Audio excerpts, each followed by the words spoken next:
In the bustling village of Kete lived a woman named Clarissa. She was so beautiful that heads turned whenever she walked by. Her skin shimmered like bronze under the sun. Her narrow waist was the envy of every woman, and her smile could charm even the hardest heart. But as life often reminds us, beauty does not always bring true happiness. She was married to a man named Daniel. He was a poor welder who worked long hours under the hot sun, fixing broken gates and bent iron bars for just a few coins. Daniel was kind, spoke softly, and loved his wife with all his heart. People whispered behind their backs, wondering why Clarissa, a woman who could have had any rich man she wanted, chose Daniel, a man with rough hands, old shirts, and dusty shoes. But Clarissa had her reasons. She had gotten pregnant for another man, a man who vanished the moment he heard she was expecting a child. Clarissa was left alone, feeling ashamed and scared. Then, she met Daniel. He had no money, no land, but he had a kind heart. He promised to raise the child as his own and to give her the comfort she needed. He married her in a quiet ceremony, beaming with joy, truly believing he had found his happiness.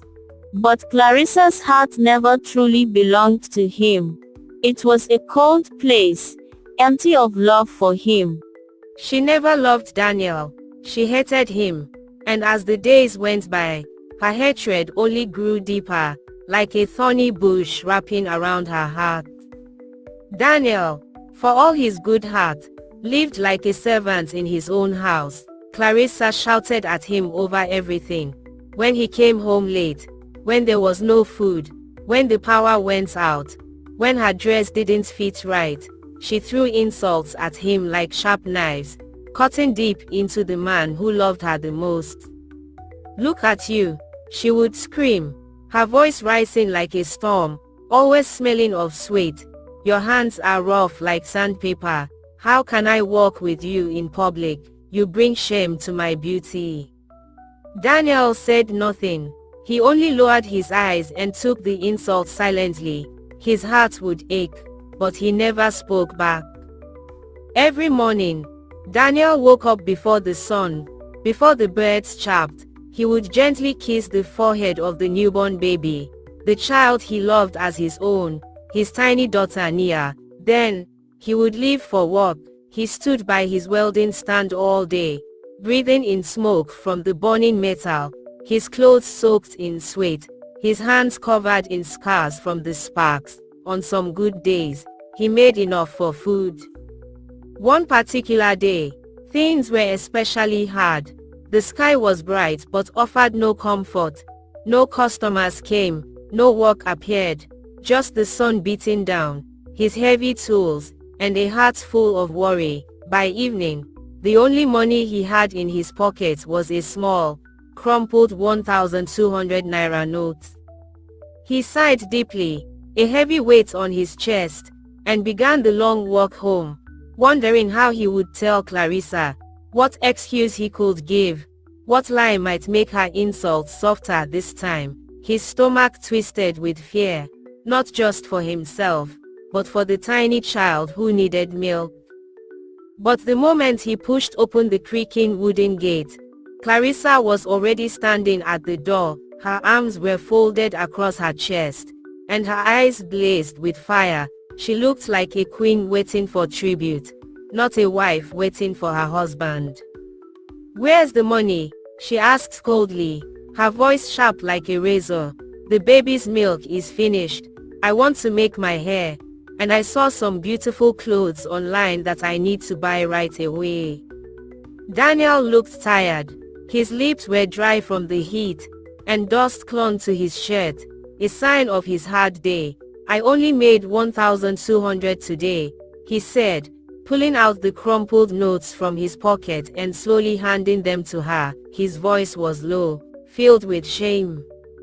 Clarissa stared at the money as if it were dirty and an insult. Then, a loud, mocking laugh burst from her lips, a harsh sound that cut through the evening air. This is what you bring home, after slaving away all day. Even beggars make more than this, she shouted, her voice rising. Then, with a furious flick of her wrist, she threw the money to the dusty floor. The crumpled notes scattered like falling leaves.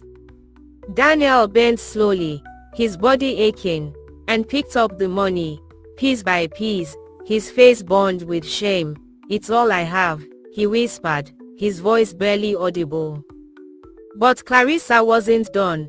Her anger seemed to fuel her. She stormed into the room and came back holding her phone. "Look at this," she yelled, shoving the phone close to his face, showing him photos of a model in a tight, fashionable dress. "You want me to stay in this house, looking like an old, faded woman while others look beautiful outside? I regret marrying you every single day, every single moment." The neighbors, drawn by the loud shouting, peeked through their windows and cracks in their walls, but no one said anything. They were used to her shouting, used to Daniel's silence. They often felt pity for Daniel, but no one dared to cross Clarissa. What they didn't know was that every word Clarissa spoke pierced Daniel's heart like a spear. He cried quietly when no one was looking, his tears falling onto his rough, scarred hands. He talked to himself in the darkness of the night, asking God if love was truly meant to be this painful, this full of unending hurt. But he never raised his voice, he never hit back. He never left her, because even though Clarissa hated him with a fiery passion, he still loved her. He loved her fiercely, blindly, hoping one day his love would soften her cold heart. The next day, Daniel went to work and unexpectedly ran into Adrian, an old classmate from university. Adrian was wealthy and arrogant, and back in school, he used to mock Daniel for being poor. Ironically, Adrian was the one who got Clarissa pregnant and denied the pregnancy, the very pregnancy that made Clarissa settle for Daniel. Now, Adrian had returned, claiming the child he once rejected. "I want my child," he demanded. Daniel stared at him in disbelief. "The same child you denied? Now you want to take her away?" Adrian laughed. "You think you can stop me? I will not only take my child, I will also take your wife." Daniel fell to his knees in agony, knowing deep inside that Clarissa would not stand with him. When he got home and explained what had happened, Clarissa only laughed harder. Men who can't even provide money for milk shouldn't be called father. If Adrian wants his child, I will gladly give her to him. After all, he's the biological father. The next morning, the morning light felt heavy. Daniel woke up with a familiar ache in his chest, dressed in his worn clothes, and prepared to go to work. As he stepped out, Clarissa's harsh voice cut through the quiet morning air again. "Why do you even bother?" she mocked, leaning against the doorframe, her arms crossed. "You never make more than 1,500 naira anyway. You're useless. Stay home and be a man for once." Daniel ignored her words. His shoulders slumped, and walked towards his welding spot. He tried to tell himself that today would be different, that good fortune would finally smile on him. But when he arrived at the small space he rented for his welding stand, a new, heavy blow hit him. The owner of the small plot, a gruff man with hard eyes, stood there, a strange man by his side. "Daniel," the owner said, his voice cold, "this space has been sold to this man here." He pointed at the stranger. "You have been owing rent for 3.5 months without paying. I told you, I needed payment. Now, clear your tools and leave." Daniel's world spun. 3.5 months rent. He had always given Clarissa the money for rent. He trusted her with everything. He had scraped every coin together, giving it to her to manage the house. The betrayal hit him like a physical punch. He had nothing left, no home, no work, no hope. Devastated, Daniel returned home, his feet dragging through the dust, his spirit broken. He pushed open the gate, and a strange silence hung in the air, broken only by faint sounds coming from inside. He opened the door to their small home, and his eyes fell upon a sight that shattered his very soul into a million pieces. He found Clarissa making love to Adrian, the very same arrogant, wealthy classmate from university who had gotten Clarissa pregnant and denied the child. The very same man who had demanded the child from him just yesterday. They were in their matrimonial bed, the bed where Daniel had dreamed of a happy family. Daniel's heart shattered into a million fragments. He had always known she didn't love him. He had felt her coldness, but he never, ever imagined she would go this far, betraying him in the most intimate, sacred space of their lives. Clarissa looked at him, her face completely unfazed, not a hint of shame or surprise. Her eyes, usually burning with anger at him, now held a chilling indifference. "Continue," she said to Adrian, her voice flat and cold, as if speaking of a chore, and Adrian, with a cruel smirk, continued as if Daniel wasn't even there, as if Daniel were just a shadow, a ghost. Daniel collapsed to the ground, his knees giving way. He gasped for air, his throat closing, his chest burning with a pain far worse than any physical wound. His hands clutched at his chest, his eyes wide with unshed tears, tears of pain and utter disbelief. The both watched him struggle, and when, after a long, agonizing while, Daniel's struggle stopped and he breathed his last, his gentle spirit finally freed from his suffering body, they wrapped his body in an old mat. Then, under the cover of the deepening night, they carried him like a sack of unwanted goods and threw him into the swift-flowing river, as if he were nothing more than refuse. The river swallowed him whole, carrying him away, washing away the evidence of their monstrous deed. With Daniel gone, Clarissa and Adrian began living together openly with their tiny newborn daughter, Nia. For a while, life seemed perfect for Clarissa. She had the rich man, the fine clothes, the attention she craved. She moved into Adrian's grand house, far from the dusty confines of Daniel's old home. Adrian, now with his child and the beautiful Clarissa by his side, flaunted his wealth. They threw lavish parties, buying the newest cars and the brightest jewelry. Clarissa finally lived the life she had always dreamed of, a life free from poverty, from whispers, and from Daniel's silent, loving gaze that had always seemed to accuse her. Nia, the little newborn, was immediately handed over to a wait nurse and later a nanny, surrounded by toys and servants in Adrian's large house. Adrian, despite his past denial, now seemed proud of her, especially as she began to show a keen intelligence and a striking resemblance to him as she grew. But even in this grand house, Nia, now a toddler, often felt a quiet sadness. She sometimes cried for no clear reason, a deep, unseen ache in her tiny spirit. She knew nothing of Daniel, but the bond of true love, though broken, still left a faint echo. Slowly, almost unnoticed at first, things started to change for Clarissa and Adrian. The lavish parties grew less frequent. Adrian, once so charming, began to show his true colors. He became demanding, controlling, and increasingly arrogant, not just to Clarissa but to everyone around him. He spent money wildly, not just on luxuries but on bad deals and reckless ventures. His wealth, once a flowing river, began to dry up like a seasonal stream.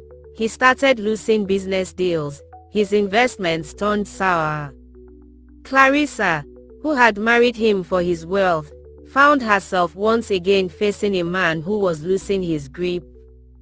Adrian's once admiring gaze turned cold, then accusatory. He blamed her for his bad luck, saying she was not bringing him enough fortune, that her beauty was fading.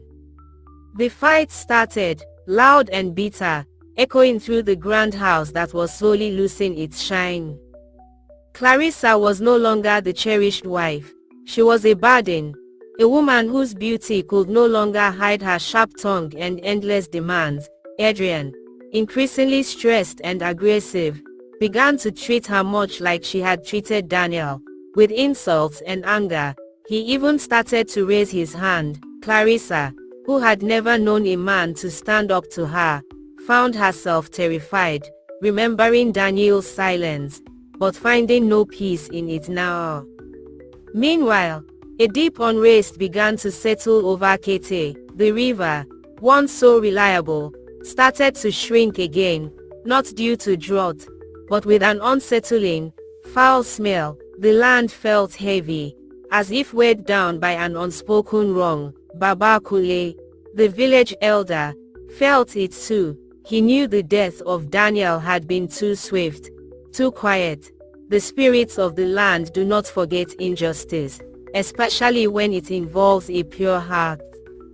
One night, Mama Nkechi, an old weaver from a nearby village, known for her wisdom and connection to the spirit world, had a powerful dream. She saw a gentleman, his face sad, rising from the river, pointing towards a grand house. The dream was so vivid, she could not ignore it. She shared it with Baba Kunle. Baba Kunle, troubled by the dream and the growing unrest in the village, remembered Daniel. He remembered his kindness, his unwavering love for Clarissa, and the strange swiftness of his passing.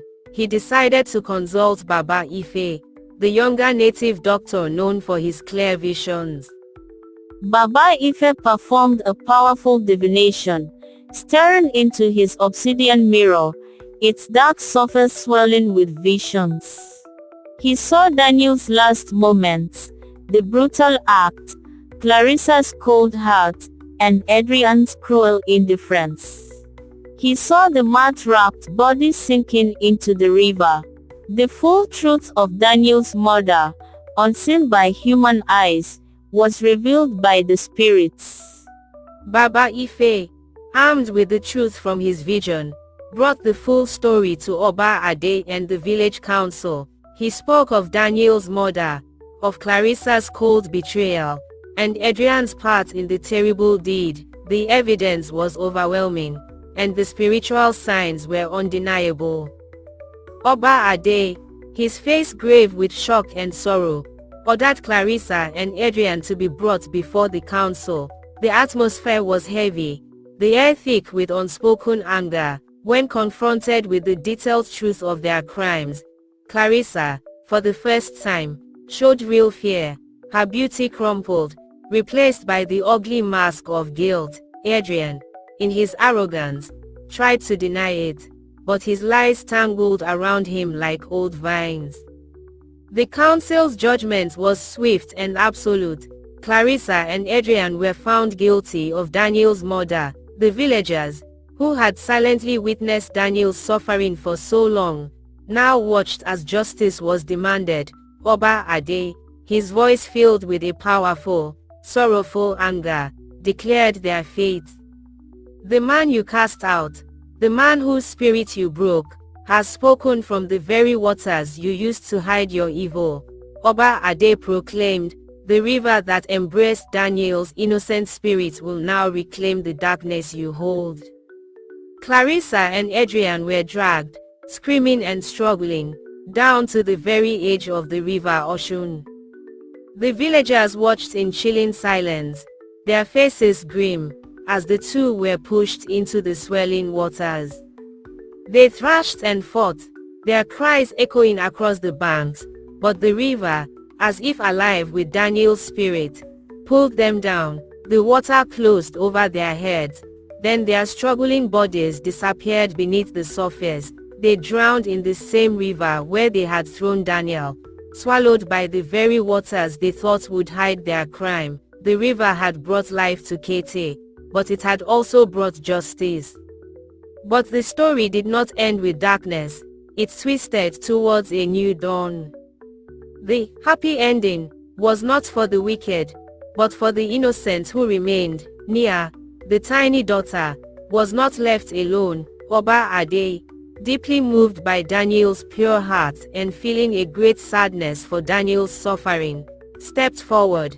He announced that Nia, the infant daughter, would be taken under his protection. She would be raised in his household, not as a servant, but as a cherished daughter, surrounded by love, wisdom, and kindness. Nia found a true family in Oba Ade's compound. She was raised with all the love and care Daniel had always wished for her. She learned the stories of her people, and though the dark shadow of her birth parents' actions was never spoken of in her presence, it was understood that she had been saved from a cruel fate. She grew into a young woman of remarkable strength, wisdom, and compassion, traits that reminded the elders of Daniel's gentle spirit. The people of Katie, cleansed by the revelation and the justice served, watched as the river flowed purely again, and the land felt light once more. The story of Daniel, the poor welder with the good heart, became a legend, a sad tale of betrayal, but also a shining example of true love. And Nia, the daughter he chose and who was saved, became a symbol of hope, a reminder that even from the darkest beginnings, goodness can rise, love can find a home, and justice, though it may take time, will always find its way. Her life, filled with the warmth of a true family and the respect of her community, became the real, lasting happy ending, a testament to Daniel's pure, enduring love. The end. Please, I'm a new folktale storyteller. Subscribe to my channel. It's totally free. Like, share, and drop a comment if this story touched you. More spine-chilling African tales are coming. Thank you for watching.